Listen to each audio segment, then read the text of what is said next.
E aí, irmão? Beleza mesmo? E nesse vídeo vamos falar de um mundo de jogatina bastante diferente. Um mundo onde quem pudesse mais chorava menos. Um mundo onde jogar videogame nem sempre era seguro. Hoje nós vamos falar dos fliperamas. Eu sei que a galerinha mais nova deve estar se perguntando no que tem de mais jogar uma ficha ou um crédito num fliperama. Mas acredite, antigamente a coisa era bem diferente, especialmente na década de 90. Nesse vídeo eu vou passar a minha visão desse mundo tão bacana, mas que era bem complicado na minha época. O fliperama servia principalmente para quem não tinha condições de ter um videogame bom em casa. Então a solução era partir para a jogatina nos bares e salões. O meu primeiro contato foi quando eu tinha 9 anos e estava na terceira série. Eu lembro que eu entrei para dar uma olhada e a mulher do balcão pediu para eu sair imediatamente por causa do juizado de menor. Esse lance do juizado aterrorizava a molecada no começo, mas depois se perdeu. Meu primeiro contato efetivo foi em um bar perto de casa. O jogo era Final Fight. Era Final Fight pra gente mesmo, que era um jogo da Capcom de beating up. Foi um grande sucesso. Nessa época, eu mais assistia aos outros jogarem do que eu jogava. Isso não mudou com a chegada de Street Fighter 2 ao bar, um jogo de luta de versus que enlouqueceu a galera na época.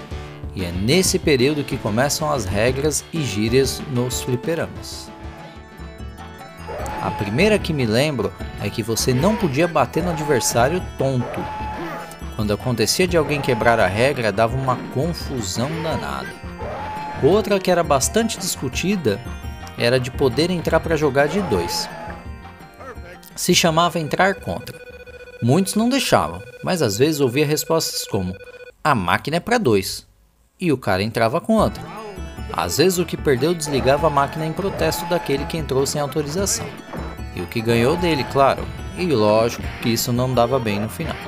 O nome curioso dos fliperamas usava muito para bons jogadores era viciado.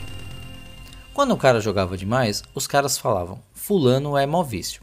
Eram geralmente caras mais velhos que tinham mais dinheiro para jogar, ou molecada que ganhava bastante dinheiro dos pais. Geralmente, os vícios ficavam nos fliperamas para ajudar quem não jogava bem, como era o meu caso. Eles eram os caras que garantiam a ficha quando você não conseguia avançar no jogo. Um fato curioso é que dificilmente você jogava na ficha deles, mas eles jogavam na sua e na de muitos outros. Uma coisa interessante dessa época era como cada bairro dava nome diferente aos personagens e poderes. Eu me lembro muito bem de alguns como Liu Kang, que era apelidado de Bruce Lee.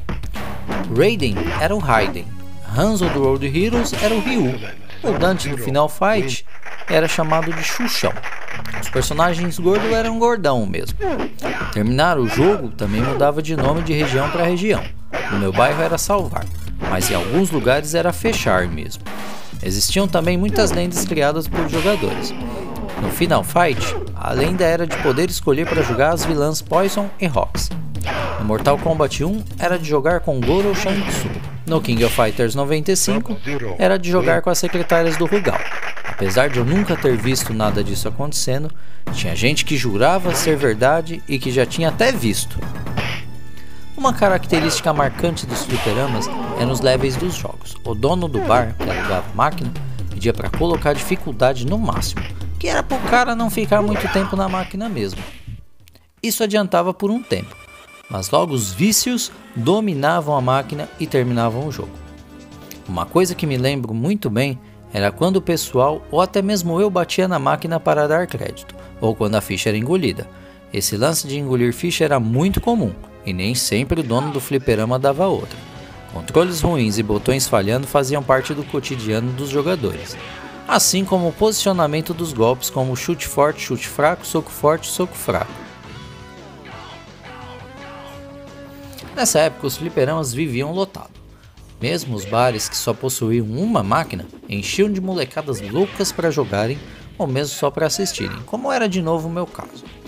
O que também gerava outra regra externa era de ver o botão antes da luta.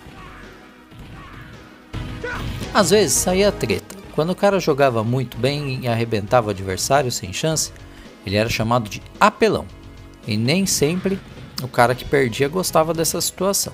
Se fosse o caso de um marmanjo perder para um gurizinho, essa ficha era confiscada, e o moleque tinha que ficar pianinho mesmo, para não levar nos cascudos.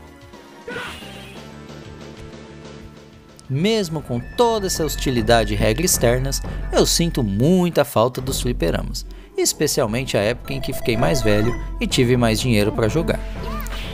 Mas é isso aí, galera. Se você é dessa época, conta um pouco da sua experiência para nós nos flipper, as regras do seu bairro, as lendas dos personagens secretos e briga com jogadores. Beleza mesmo? Então, tchau!